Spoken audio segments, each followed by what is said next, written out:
YouTube, what the crap's going on? HeirofCarthage back in Total War Warhammer, where I want to give you just a quick video to show you something, give you a little bit of tips here. So I'm going to actually switch the playing fields here. I'm going to be the Empire, and I'm going to pull up the Greenskins over here. And I just want to kind of give you all a demonstration of what it can be like if you don't really know the right way to stop some of these really strong hero characters. Good example would be Grimgor Ironhide, very strong melee lord for the Greenskins, and I'm just going to give you a demonstration. So let's just say old Grimgor here, he costs 1700, and let's see if I throw 1600 talents worth of swordsman at him, if it even slows him down. So gonna just kind of give you a demonstration, and then I will give you some tips for how to best handle these situations. And there's multiple ways to handle these large bosses or monsters or monstrous creatures, but just kind of want to demonstrate to you some ways that are less than effective. So Grimgor is armored, and he's armor piercing. He deals a lot of damage. He has a lot of health in and of himself. I'm going to leave my commander back, because I don't want, I want this to kind of be like a one-on-one situation against Grimgor. Here he is. And I'm going to fast forward till we get these guys into combat. Just kind of walking my guys forward. Here comes Grimgor. And we're going to fight. So I'll let you watch what happens as Grimgor fights these guys. Let's fast forward for just another second. He's going to come screaming in and basically just start to put a pretty serious hurt. So swordsmen are anti-infantry units. They're not really made to fight against large bosses or other stuff like this. They don't have any particularly good armor piercing value. They're really meant as, again, an anti-infantry type unit. And when they say anti-infantry, we're not talking about huge guys like Grimgor. So let's just take a look at him and see if they've gotten any damage done. A little bit. He's taking a little bit of damage, but this is 4 units up on one. You can see he's killed 30 of them already.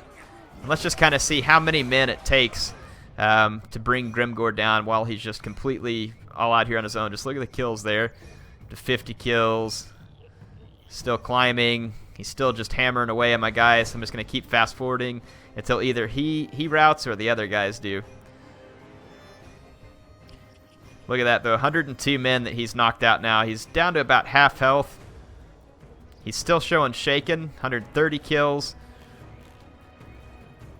Look how long he can keep this whole infantry blob tied down here, though.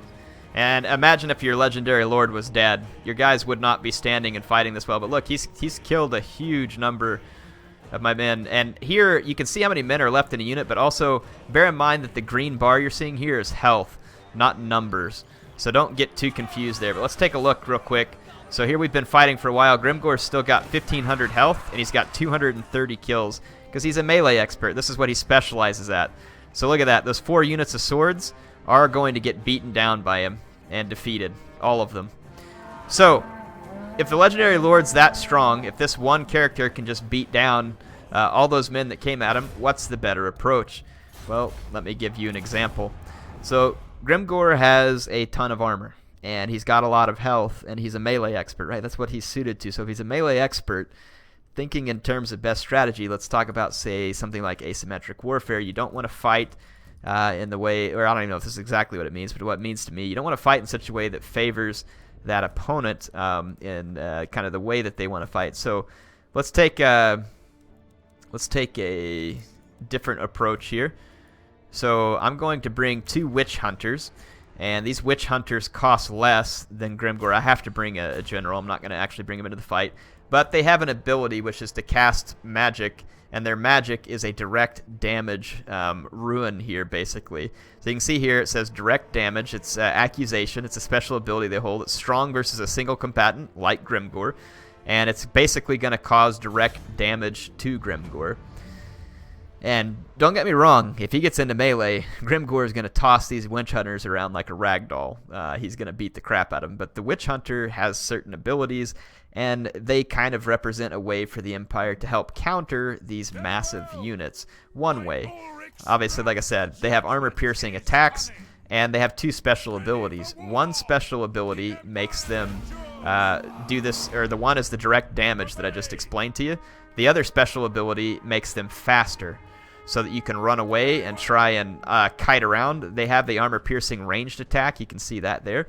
It's not going to, you know, they're definitely not going to be able to, like, one-shot a legendary lord. But here's where they become the most potent. If you mouse over, well, accusation has to have a cooldown time, so we don't want to fight yet. I'll show you. We can use this slippery thing. It makes them faster. So I'll use it, and we'll run away from Grimgor. Just to kind of show you they can move around faster now. They can stay in front of them. We have to wait for the cooldown period. Okay, so we're through the cooldown period. We can turn around. And I'm going to use these witch hunters, and I'm going to go ahead and use this direct damage ability here. And you can see that I'm not quite in range because of the little yellow arrows there. When this whole thing kind of changes to blue, we'll be in range. So let's wait till we're in range. And we're going to use the direct damage on Grimgor and then take off running so that he can't catch us. Alright, direct damage engaged. And now I'm going to run so that Grimgor can't catch either one of my units. And I'll try and just show you a better way to handle this. So these two witch hunters cost less than the 4 swordsmen, but you can see that they are made for this. Look at that, Grimgor's already down to half of his health. And I'm just going to kite away with these 2 units. Now, this is not indicative of what an actual battle would be like, but this just would go to show you how you would use a specialist support unit. Look how dead Grimgor is. I mean, he got hurt bad by that direct damage spell. So if you're going to be fighting as the orcs and you want Grimgor to help you tank out a bunch of damage, you have to be aware of units like a witch hunter and know that they can ruin you. So look at that. Right there, I just did the second direct damage from the other witch hunter.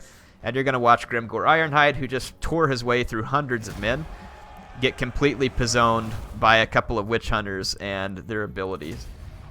That's it. Routed them off. So how do you counter this kind of stuff? Well, there's ways to counter that too. But I was just giving you an example. That's one thing that the Empire has up its sleeve to help take down enemies like Grimgor. Now, that also works on a Terrorgeist. It works on the Vargeist. It works on monstrous infantry. That particular spell with the Winch Hunter is particularly intended to take down people like Grimgor or the big monsters.